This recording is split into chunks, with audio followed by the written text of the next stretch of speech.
Joanne Wheeler is a woman with a unique life outlook. Her sentences contain words of action over hope.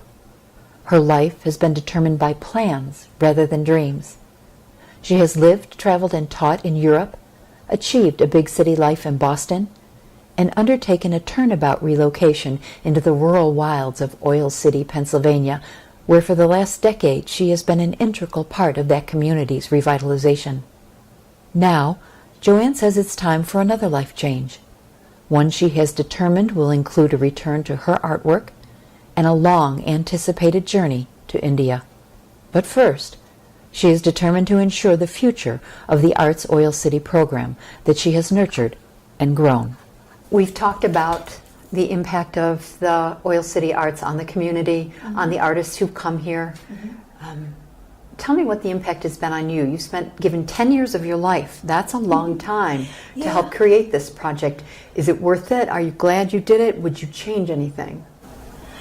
I'm glad I did it. I almost feel as an artist, all right, let me back up a little. My expectation was that if I'm working part-time, I have half of my life to devote to artwork. And I have my studio here, and obviously I do artwork. But there's something about wearing two different hats in the same building it makes it difficult. I don't do as much artwork as I thought I would or as I hoped I would. But I explain it to myself by saying I've been working in a different medium, you know. Having this kind of potential to bring people in and help the community to develop is very exciting. It's creative in a different way. So I would certainly not regret having done that. But that said, I'm looking forward to a retirement where I can go back to doing artwork. And how long before you go back to that artwork? Not long. Not long. Will you do so with any regret? No, I think things come in cycles. And usually, you know when you've done as much as you can do, and somebody else is going to have to build on what you've done. And I'm getting to that point. You know, the first years of this were lots and lots of building, of you know, whether it was developing studios or building the advertising campaign, whatever. It's going to have to change. And it should change. I also think that it would be wise, if anybody's thinking along these lines, to recruit somebody with a slightly different profile now, because we've attracted lots and lots of people in the second half of life who, you know, who want to live their dream. It would be great to attract some younger people, otherwise we're going to end up with a retirement community.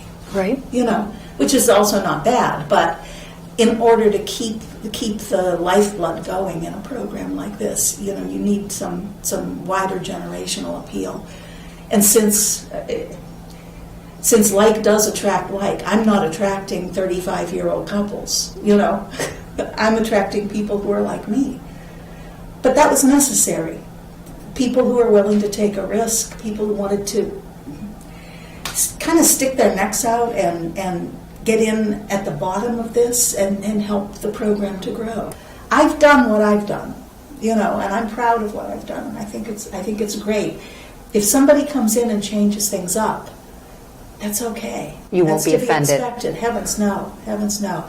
I will be able to keep this studio that I developed. I'll be able to have a downtown presence at a reasonable cost and do my artwork and shut the door and not have anybody knocking on the door saying, oh, the radiator's broken.